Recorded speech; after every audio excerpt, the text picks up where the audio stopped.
Hello student, आज 26 सितंबर 2020 को हमारा आज का टॉपिक है इनकम। ठीक है बेटा, क्योंकि इनकम टैक्स एक्ट 1961 के अकॉर्डिंग हम जो इनकम टैक्स चार्ज करते हैं वो इनकम पे करते हैं, असेसी की इनकम पे। ठीक है बेटा, तो असेसी की इनकम पे चार्ज करने के लिए हमको ये पता होना चाहिए कि इनकम में कौन कौन सी चीज़ें इंक्लूड हैं। इनकम का एक सिंपली मीन क्या होता है कि समथिंग विच कम्स इन, जो भी हमारी इनकम हमारे पास आ रही है। ठीक है, मतलब जिसको हम कमा रहे हैं, जिसको हम प्राप्त कर रहे हैं, जिसको हम रिसीव कर रहे हैं, वो इनकम है।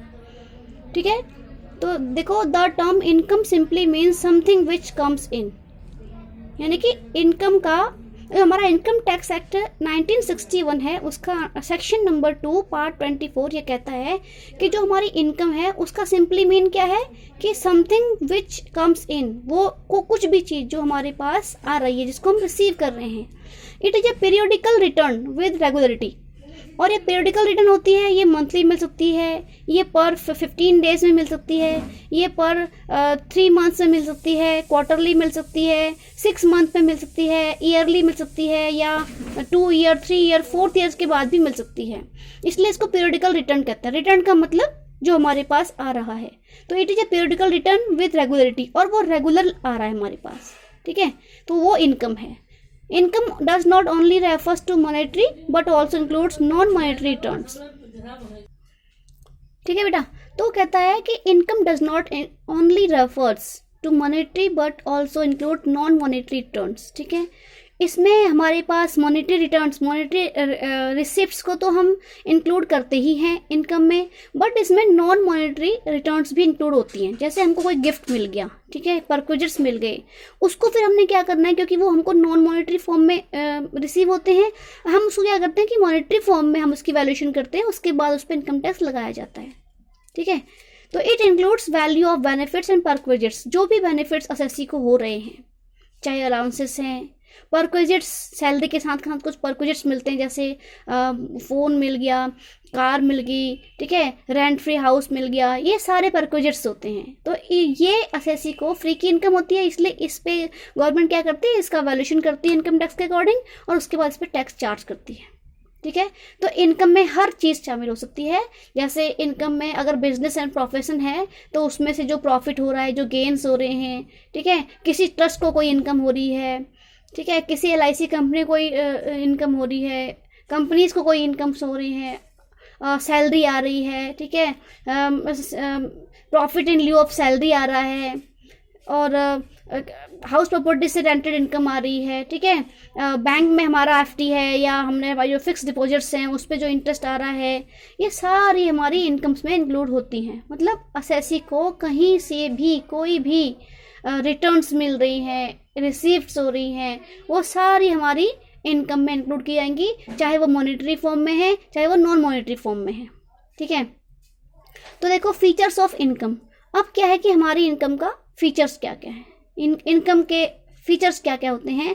फर्स्ट है कि income regular and definite source से होनी चाहिए, यानी कि इनकम का एक रेगुलर सोर्स होना चाहिए। जैसे सैलरी हमारी आ रही है, पर मंथ सैलरी आ रही है, या पर 3 मंथ्स में आ रही है, पर 6 मंथ्स में आ रही है, या ईयरली आ रही है। ठीक है, और वो जो सोर्स है वो डेफिनेट भी होना चाहिए, यानी कि उसका हमको ये पता होना चाहिए कि हाँ भाई ये सैलरी से इनकम हो रही है, कैपिटल गेन हो रहा है, अदर सोर्सेज की इनकम है, ठीक है, बिजनेस प्रोफेशन के इनकम है, प्रॉफिट्स हैं, क्या है, मतलब वो इनकम एक रेगुलर और डेफिनेट सोर्स में होनी चाहिए। ठीक है, तो इनकम का फर्स्ट फीचर यही है। अगर किसी इनकम का रेगुलर सोर्स नहीं है, डेफिनेट सोर्स नहीं है, तो उसको हम इनकम टैक्स के अकॉर्डिंग उस पर हम टैक्स नहीं लगा सकते हैं। ठीक है, तो इनकम टैक्स के अकॉर्डिंग हर एक इनकम का अपना कोई ना कोई डेफिनेट सोर्स होना चाहिए। सेकेंड है मस्ट कम फ्रॉम आउटसाइड, यानी कि अगर इनकम हमारी अपने घर से ही इनकम हो रही है, मतलब एक असेसी खुद को ही, एक पर्सन खुद को ही कोई इनकम अर्न नहीं करा सकता है, तो इनकम जो है ये मस्ट है कि वो इनकम हमारी आउटसाइड से आनी चाहिए, यानी कि बाहर से आनी चाहिए। जैसे सैलरी है, सैलरी जो एसएससी है अपने एम्प्लॉयर से लेता है, अपनी कंपनी से लेता है, और प्रॉफिट अगर बिजनेस हो रहा है तो बिजनेस में से भी ट्रांजैक्शन से, यानी कि जिनको हम अपनी गुड्स वगैरह सेल कर रहे हैं, सर्विसेज प्रोवाइड कर रहे हैं, उनसे जो हमको इनकम हो रही है वो हमारी इनकम में ऐड की जाएगी। मतलब कि हर तरीके से जो हमारा सोर्स ऑफ इनकम है वो बाहर का ही होना चाहिए। मेरी बात समझ गए? अगर एक ही घर के पर्सन आपस में ही एक दूसरे को इनकम दे रहे हैं तो वो भी इनकम नहीं मानी जाएगी। इनकम का सोर्स हमेशा बाहर से ही होना चाहिए। फिर है third, receipts versus accrual basis. उसके बाद चाहे इनकम हमारी रिसीट बेसिस पे है चाहे एक्रूअल बेसिस पे है। रिसीट का मतलब जो हमको कैश रिसीप्ट हो चुकी है, और एक्रूअल बेसिस का मतलब जो हमने अभी पेमेंट, जो हमारी पेमेंट अभी रिसीव करनी बाकी है। ठीक है, तो दोनों ही बेसिस पे, चाहे इनकम हमारी रिसीट बेसिस पे है चाहे वो हमारी एक्रूअल बेसिस पे है। एक्रूअल का मतलब क्या होता है कि हमने वो जो इनकम है वो ड्यू तो हो चुकी है बट हमारे हाथ में अभी तक कैश नहीं आया है। तो अगर इनकम हमारी ऐसी है, रिसीट या एक्रूअल बेसिस पर है, तो उसको हम जो है दोनों ही टाइप की इनकम पे हम टैक्स लगाएंगे। उसको इनकम में ही इंक्लूड किया जाएगा, चाहे वो हमारी रिसीप्ट है, मतलब चाहे वो हमारी इनकम रिसीव हो चुकी है और चाहे वो हमारी अभी तक रिसीव नहीं हुई है बट रिसीवेबल है। ठीक है, यानी एक्रूअल बेसिस पे है। उसके बाद है टेंटेड इनकम।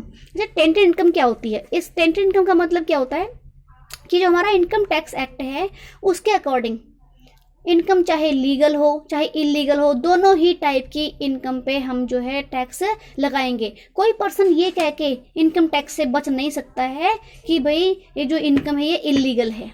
ठीक है, चाहे वो इनकम लीगल है चाहे इलीगल है, वो उस पर तो टैक्स लगेगा ही लगेगा। ऐसी इनकम्स को हम टेंटेड इनकम कहते हैं। ठीक है बेटा। उसके बाद है डिस्प्यूटेड टाइटल। अगर हमारी इनकम का टाइटल डिस्प्यूटेड है, जैसे हम एग्जांपल ले सकते हैं कि कोई हमारे पास हाउस प्रॉपर्टी है और उस हाउस प्रॉपर्टी का जो टाइटल है वो अभी तक क्या है? डिस्प्यूटेड है। मतलब उससे जो हमको रेंटेड इनकम आ रही है वो अभी डिस्प्यूटेड है कि मैं उसका एक्चुअल ओनर कौन है। तो जो रिसीव कर रहा है उसको, जो पर्सन उस डिस्प्यूटेड इनकम को रिसीव कर रहा है, उस पर्सन की इनकम टैक्स के अकॉर्डिंग उस पर्सन की इनकम मानी जाएगी वो, और उस पर हम टैक्स लगा देंगे। ठीक है। उसके बाद है हमारा नेक्स्ट पॉइंट है टेम्परेरी और परमानेंट। तो इनकम टैक्स एक्ट 1961 के अकॉर्डिंग चाहे इनकम हमारी टेम्परेरी है चाहे वो हमारी परमानेंट है, दोनों ही टाइप की इनकम पे हम टैक्स लगाएंगे। तो मतलब कोई पर्सन ये नहीं कर सकता है कि भाई इनकम जो है वो टेम्परेरी है, परमानेंट इनकम नहीं है, इसलिए हम इस पर टैक्स नहीं लगाएंगे। ऐसा नहीं होता है।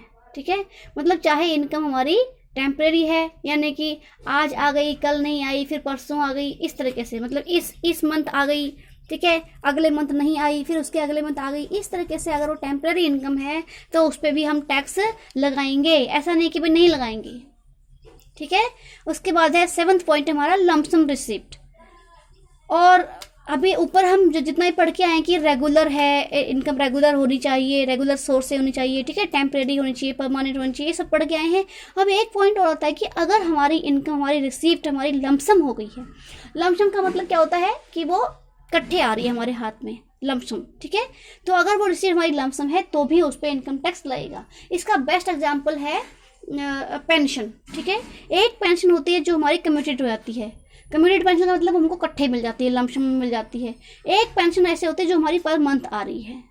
तो जो हमारी लमसम में पेंशन है उस पर भी टैक्स लगेगा। अब ये कितना लगेगा ये उसका रूल के अकॉर्डिंग है। और जो हमारी इनकम हो रही है पीरियडिकली आ रही है, यानी पर मंथ अगर ये पेंशन आ रही है तो उस पर तो खैर सैलरी के अकॉर्डिंग टैक्स लग ही जाता है। तो हम इस तरीके से इनकम टैक्स से हम नहीं बच सकते हैं कि भाई हमारी इनकम तो लमसम आ रही है उस पर टैक्स मत लगाओ, उस पर भी टैक्स लगेगा। ठीक है। फिर है टैक्स फ्री इनकम्स। अगर कुछ इनकम्स ऐसी होती हैं जो ऑलरेडी जिन पे हमने टैक्स पे कर चुके हैं, जैसे TDS उस पर कट चुका है। ठीक है, तो ऐसी इनकम पे, क्योंकि वो जो टैक्स फ्री है, टैक्स फ्री का मतलब उसमें से उस टोटल इनकम में से हमने टैक्स TDS काट लिया है, TDS काट के हमने गवर्नमेंट के अकाउंट में जमा करा दिया है। तो ऐसी इनकम पे भी टैक्स लगाने से पहले हम उनको ग्रॉस अप करेंगे, क्योंकि वो इनकम हमारे हाथ में नेट आ रही है। ठीक है, तो ऐसी इनकम को हम क्या करेंगे? ग्रॉस अप करेंगे। ग्रॉस अप का मतलब हम वापस उस टैक्स को उसमें ऐड करके उसकी परसेंटेज के अकॉर्डिंग हम उसको उसमें ऐड कर देंगे, और ऐड करने के बाद हम उस पर टैक्स लगाएंगे। ठीक है, तो ये है हमारी tax free incomes. Tax free incomes पे भी हम मतलब टैक्स तो लगाएंगे ही लगाएंगे, ये नहीं कह सकते भाई इस पर हमने टीडीएस जो है पे कर चुके हैं, अब दोबारा से हमने इस पर टैक्स नहीं लगाना है, इस पर भी टैक्स चार्ज होगा। ठीक है, उसके बाद है 9th point, voluntary receipt. Voluntary का मतलब जो अपनी इच्छा से दिए जा रहे हैं, जैसे हम कहीं पे डोनेशन दे देते हैं, चैरिटी दे देते हैं, ठीक है, इस तरीके से अगर हमने कहीं पे सब्सक्रिप्शन दे दिया है तो उस इनकम पे भी जो हमारी इनकम वॉलंटरी आ रही है, मतलब वो हमने कमाई नहीं है, वो अर्न नहीं की हमने, और उस पे जो है वो किसी ने हमारी कंपनी को या हमको किसी ने जो है किस में दे दी है, अपनी वॉलंटरी का मतलब अपनी इच्छा से वो दिए हैं, वो रिसीव्ड हुई हैं, तो उनको हम इस इनकम के स्कोप में इंक्लूड नहीं करेंगे। ठीक है, उस पर कोई टैक्स नहीं लगाया जाएगा। जैसे गौशाला को हमने कुछ अमाउंट जो है दान दे दिया, धर्मशाला को दे दिया, मंदिरों में दे दिया, ठीक है, इस तरीके से इन पे कोई टैक्स नहीं लगेगा क्योंकि ये इनकम के स्कोप में आती नहीं है। उसके बाद है गिफ्ट्स। अब गिफ्ट का भी ऐसा है कि अगर हमारा गिफ्ट, ठीक है, अगर हमारा गिफ्ट मूवेबल है, ठीक है, एक होती है मूवेबल और एक होती है इमूवेबल, ठीक है, और एक होती है प्रॉपर्टी का गिफ्ट प्रॉपर्टी, ठीक है। मूवेबल, अगर गिफ्ट हमारा मूवेबल है लेकिन है वो 50,000 से अबव, ठीक है, अबव 50,000, अगर उस गिफ्ट का, उस मूवेबल गिफ्ट का अगर अमाउंट 50,000 से अबव है तो उस पर हम टैक्स लगाएंगे, लेकिन अगर 50,000 से बिलो है तो उस पर हम कोई टैक्स नहीं लगाएंगे, फिर वो इनकम के सोर्स में इंक्लूड नहीं किया जाएगा। ठीक है, और ये गिफ्ट्स भी क्या है कि ये गिफ्ट भी, इन पे टैक्स तभी लगेगा जब ये गिफ्ट हमारे किसी नॉन पर्सन ने ना दिए हों, ठीक है, मतलब वो पर्सन हमसे रिलेटेड नहीं होना चाहिए। उसके बाद आता है इमूवेबल। अगर कोई ऐसी चीज़ है जो इमूवेबल है और वो भी अबव 50,000 ही है, उसकी भी प्राइस 50,000 से ऊपर है वो इमूवेबल लेकिन है वो 50,000 से ऊपर की अमाउंट का, तो भी उस पर टैक्स लगेगा। अगर ऐसी कोई प्रॉपर्टी है जो प्रॉपर्टी 50,000 से ऊपर की है, मतलब उस प्रॉपर्टी की जो वैल्यू है वो 50,000 से अबव है, तो उस पर भी टैक्स लगेगा। तो गिफ्ट का ये है हमारा, समझ गए। तो ये था हमारा आज का टॉपिक इनकम। इसमें इनकम क्या होती है, ये सारे आपके टॉपिक्स हैं आपकी बुक में, मेरे ख्याल से 22 पॉइंट्स हैं इसके। इनमें से जो मैंने आपको कराना था वो मैंने आपको कराया है, ठीक है। एक बार बुक से इसको मैच कर लेना, जिसको जो समझ नहीं आए वो मेरे से पूछ लेना, ठीक है बेटा। तो ये था हमारा आज का टॉपिक इनकम। कल मैं आपको कराऊंगी एग्जेम्प्टेड इनकम, ठीक है, क्योंकि इनकम हमारी 3 टाइप्स की होती है। फर्स्ट होती है टैक्सेबल इनकम, ठीक है। टैक्सेबल इनकम का मतलब जिस पे हमने टैक्स चार्ज करना है, वो हो गया हमारा टैक्सेबल इनकम। दूसरे हमारे होते हैं एग्जेम्प्टेड, ठीक है, एग्जेम्प्टेड इनकम जिस पे टैक्स चार्ज नहीं होता है। और तीसरे हमारे होते हैं पार्टली टैक्सेबल, ठीक है, मेरी बात समझ रहे हो, पार्टली टैक्सेबल इनकम्स, ठीक है। तो इनकम हमारी 3 टाइप्स की होती हैं। पहली होती है टैक्सेबल इनकम जो फुली टैक्सेबल है, जिसपे कुछ भी हमको एग्जेम्पशन नहीं मिल रहा है। उसके बाद सेकंड हमारा है एग्जेम्प्टेड इनकम। एग्जेम्प्टेड इनकम को हम ग्रॉस टोटल इनकम, जिसको हम शॉर्ट में जीटीआई कहते हैं, जीटीआई में इंक्लूड हम इसको करते ही नहीं है, ठीक है। अगर जीटीआई में इंक्लूड नहीं होगी तो इस पर कोई टैक्स नहीं लगेगा। इट मीन्स ये टैक्स से पूरी तरह से फ्री है, इसको हम टैक्स फ्री इनकम भी कहेंगे, ऐसी इनकम जो टैक्स फ्री है, ठीक है। उसके बाद हमारा अगली हमारी इनकम होती है पार्टली टैक्सेबल इनकम, यानी कि उस इनकम का कुछ पार्ट तो टैक्सेबल होगा और उस पर टैक्स लगाया जाएगा और कुछ पार्ट हो जाएगा टैक्स फ्री, ठीक है, उसमें हमको एग्जेम्पशन मिल जाती है। जैसे एचआरए है हमारा, है ना, एचआरए का मतलब हाउस रेंट अलाउंस है हमारा। तो एचआरए में हमारा ऐसा है कि भाई जितना एचआरए वो रिसीव कर रहा है एसएससी अपनी कंपनी से, वो सारा का सारा टैक्सेबल नहीं होता है, उसकी कुछ लिमिट्स होती हैं। उस लिमिट्स में से हमने जो लीस्ट एचआरए है वो फाइंड आउट करके उतने का एग्जेम्पशन मिल जाता है। मेरी बात समझ गए। तो ये हमारा आज का टॉपिक है इनकम, ठीक है बेटा। इसका भी आपने एक लॉन्ग क्वेश्चन करके इसके नोट्स बनाने बेटा। What is income, features of income, types of income, ठीक है, चाहे वो रिसीव्ड है, चाहे वो रिसीवेबल है, ठीक है, चाहे वो एक्रूड है, हर टाइप की इनकम इनकम टैक्स में टैक्सेबल होती है। और जब से वो टैक्सेबल हो गई तो उसके बाद से उस पर टैक्स लग जाता है। मेरी बात समझ गई हो? तो सारे बच्चों ने अब क्या बनाने हैं, इसके नोट्स बनाने हैं, और नोट्स बना के मुझे ज़रा सा सेंड करना एक दिन। मैं सबके मतलब मैं जूम ऐप पे क्लास ला के सबकी कॉपी नोटबुक्स को चेक करना चाहती हूँ कि कैसे नोट्स बनाए हैं, वो चेक करना चाहती हूँ। ठीक है बेटा? चलो ठीक है बेटा, बाकी मैं कल की वीडियो बताऊँगी।